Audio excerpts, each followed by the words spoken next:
अब इसको समझो कैसे। ये सूर्य की संरचना हेडिंग पड़ गई। आप देखो सूर्य होता है हमारा कैसा होता है, ऐसा। सूर्य कैसा होता है, ऐसा। आप जो देखो सूर्य होता है तो सूर्य के केंद्र के भाग को, जो सूर्य का जो सूर्य होता है वो सूर्य कैसा होता है, ऐसा ही होता है, ठीक है। अब देखो सूर्य के अंदर क्या क्या होंगे चीजें, वो देखो सूर्य पहले क्या होगा, सूर्य के अंदर केंद्र होगा। तो केंद्र के भाग को क्या कहेंगे, लिखो यहाँ पे, लिखो केंद्र के भाग को क्या कहते हैं, कोर कहते हैं। ये बात पहले समझ लो, केंद्र के भाग को क्या कहते हैं, कोर कहते हैं। अब इसका जो तापमान होता है, तापमान कितना होता है, 15,000 इकाई, ढाई, सैकड़ा, हजार, 10,000, लाख, 10 लाख, करोड़, 1 करोड़ 10 लाख तापमान होता है इसका। अब देखो इसमें क्या होता है, देखो जो केंद्र भाग हुआ तो इसका एक क्या होगा, एक बाहरी भाग भी होगा। बाहरी सतह, इसको बोलते हैं बाहरी सतह। इसको क्या कहते हैं, इसको इसको क्या बोलते हैं, इसी को हम क्या कहते हैं, बाहरी सतह क्या कहते हैं, प्रकाश मंडल। इसको क्या कहते हैं, प्रकाश मंडल। बाहरी सतह, तो केंद्र के भाग को कोर कहते हैं, और जो बाहरी सतह होती है इसको हम क्या कहते हैं, प्रकाश मंडल। इसमें क्या होता है, इसे दीप्तमान सतह भी कहते हैं। इसे क्या कहते हैं, दीप्तमान सतह भी कहते हैं। ये बात समझ में आई, इतनी बातें, ठीक। अब इसका जो दीप्तमान है सतह, इसका भी तापमान होगा। तापमान कितना होगा इसका, इसका तापमान होगा 6,000 डिग्री सेल्सियस होता है, ठीक है। इतना बात समझ में आ गई। अब देखो, अब जो सूर्य होता है, सूर्य ऐसा ही होता है, ठीक। अब सूर्य में क्या होंगे भाई, सीधी बात है, किरणें निकलनी हुई, ज्वाला निकलनी हुई, तो उनको ऐसे बना दो। सूर्य की किरणें इस तरह से होंगी, इस तरह से निकलनी होंगी। बात को समझो, यहाँ पे सूर्य संरचना कैसे बनी है, सूर्य समझ जाओ तो समझ में आ जाएगा। ये क्या है, ये तो बाहरी सतह है, सबको मालूम, यहाँ लिख दो ऐसे करके, बाहरी सतह। अब इसमें क्या निकलनी है, सौर ज्वालाएं। क्या निकलनी, सौर ज्वालाएं, ठीक। ये हमारा क्या है, ये तो मालूम सबको, सूर्य है, ठीक। अब क्या है, अब ये क्या है, इसे कोई ज्वाला भी कहते हैं, कुछ कुछ लोग क्या कहते हैं, सूर्य की लपटें कहते हैं, सूर्य की लपटें, ठीक। इस तरह से बात समझ में आ गई। अब देखो सूर्य की जो लपटें हो रही हैं, तो सूर्य की लपटों की लंबाई भी कुछ होगी, ऊंचाई भी होगी, तो लिखो यहाँ पे, सूर्य की लपटों की ऊंचाई। इनकी ऊंचाई कितनी होती है, देखो कितना होती है, देखो लिखो, इतने किलोमीटर होती है। कितनी होती है, इकाई, ढाई, सैकड़ा, हजार, 10,000, लाख, 10 लाख किलोमीटर, इतनी मीटर ऊंची लंबाई होती है इसकी, सूर्य की किरणों की, ठीक है। अब देखो, अब सूर्य के हमने क्या कई पढ़ा, अंदर केंद्र पढ़ा, अब बाहरी केंद्र पढ़ा, और उसमें बाहरी सतह पढ़ी। और अब इसके भाग में क्या क्या होता है, देखो इसमें और भी भाग होते हैं, अब उनको समझना है। सबसे पहले हम क्या समझेंगे इसके भाग को, तो सबसे पहले इसमें एक भाग दिया होता है वर्णमंडल। इसको यहां लिख दो ऐसे करके, वर्णमंडल। वर्णमंडल में होता क्या क्या है वो समझ लो पहले। यहाँ पे ये क्या होता है, ये प्रकाश मंडल के वे किनारे हैं जो कि वायुमंडल के प्रकाश का क्या करते हैं, अवशोषण करते हैं। प्रकाश मंडल का क्या करते हैं, अवशोषण कर लेने के कारण, अवशोषण कर लेने के कारण इसमें क्या होता है, प्रकाश नहीं होता है, प्रकाश नहीं होता है। इसका रंग कैसा होता है, इसका रंग लाल होता है। अब पता चल गया, इसका रंग कैसा होता है, लाल होता है। तुमने एक चीज नहीं सीखी है, क्या सीखा, वर्णमंडल। वर्णमंडल में क्या होता है, ये प्रकाश के वो किनारे होते हैं जो कि वायुमंडल के प्रकाश का अवशोषण कर लेने के कारण इसमें प्रकाश नहीं होता। इसका रंग कैसा होता है, लाल होता है। इसका रंग कैसा होता है, ये लाल होता है, ठीक है।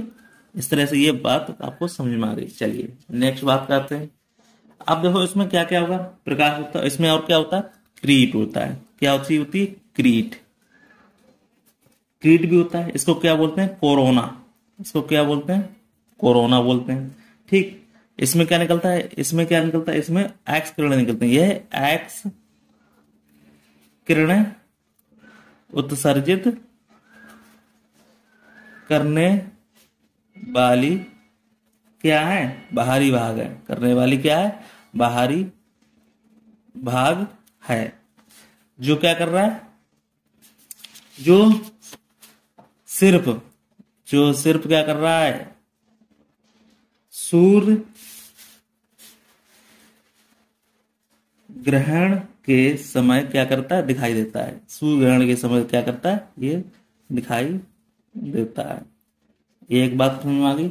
ये क्या है, ये एक्स किरण उत्सर्जन करने वाली बाहरी भाग है, जो सिर्फ क्या करता है, जो सिर्फ सूर्य ग्रहण के समय दिखाई देता है। ये बात आपको समझ में आ गई।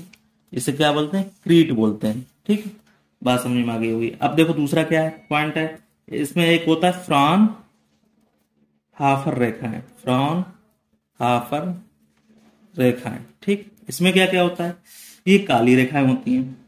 ये कैसी रेखाएं होती हैं, ये काली रेखाएं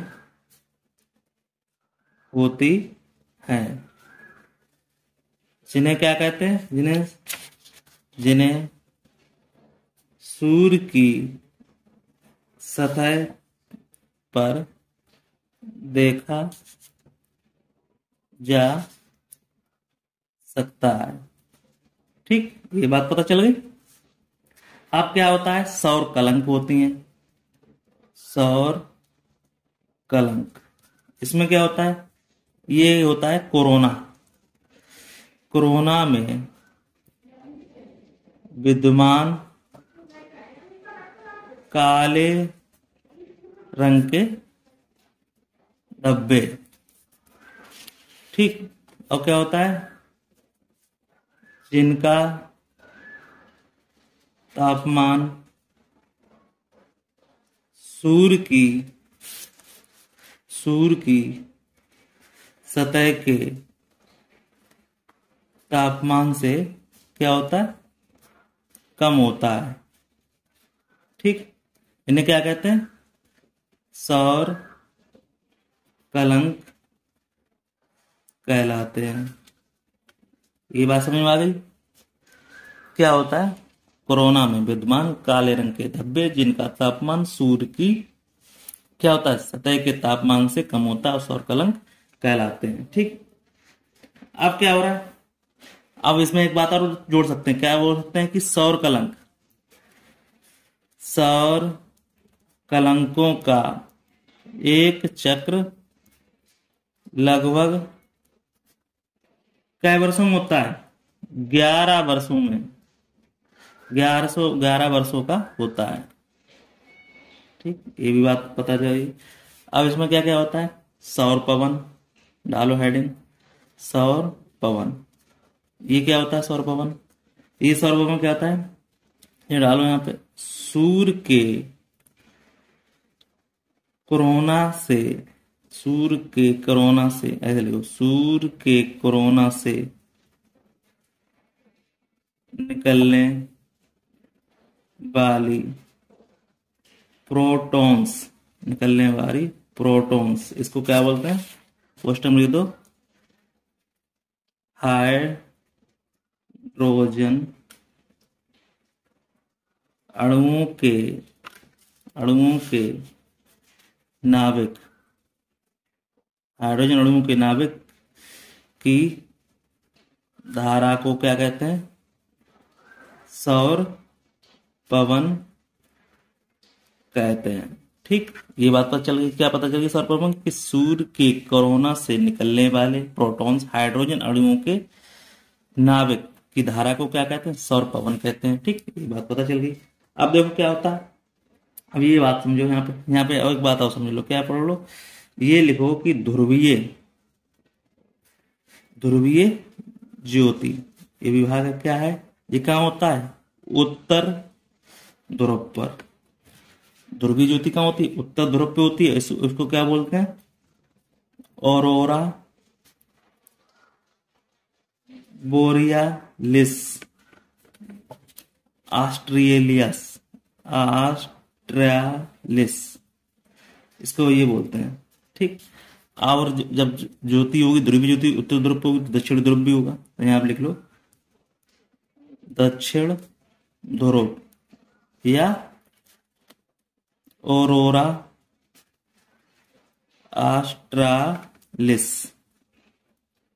ठीक, ये भी हो गया। देखो पता लगे उत्तर ध्रुव में क्या होता है? ऑरोरा बोरियालिस ऑस्ट्रालिस होता है, और दक्षिण ध्रुव या ऑरोरा ऑस्ट्रालिस होता है। खाली इसमें होता है, बस बोरियालिस हट जाता है। तो देखो लास्ट में क्या है, एक यहाँ पे बस ये पूरा हो रहा है। क्या है तो यहाँ लिख दो ऐसे, बे ऐसे लिखो, बे नजारे हैं जो रोशनी की क्या करते हैं? बरसात, रोशनी की बरसात का आभास करवाते हैं। ये क्या होता है? ये क्या करते हैं? ये वायुमंडल एवं सौर पवनों के घर्षण से उत्पन्न होते हैं। ठीक। अब सूर्य की उम्र, लास्ट पॉइंट रह गया बस। सूर्य की उम्र 5 बिलियन वर्ष है। इस तरह से आज आपने सीखा सूर्य की बारे में। सूर्य कैसे बनता है, सूर्य की संरचना क्या क्या है, सूर्य के अंदर क्या क्या चीजें हैं, ये तुमने आज सीखा है। तो उसको जान ले। कोई डाउट हो वो पूछ लेना हमसे कमेंट बॉक्स में कमेंट करके। ठीक है, फिर मिलते हैं किसी नेक्स्ट वीडियो में। तब तक के लिए धन्यवाद।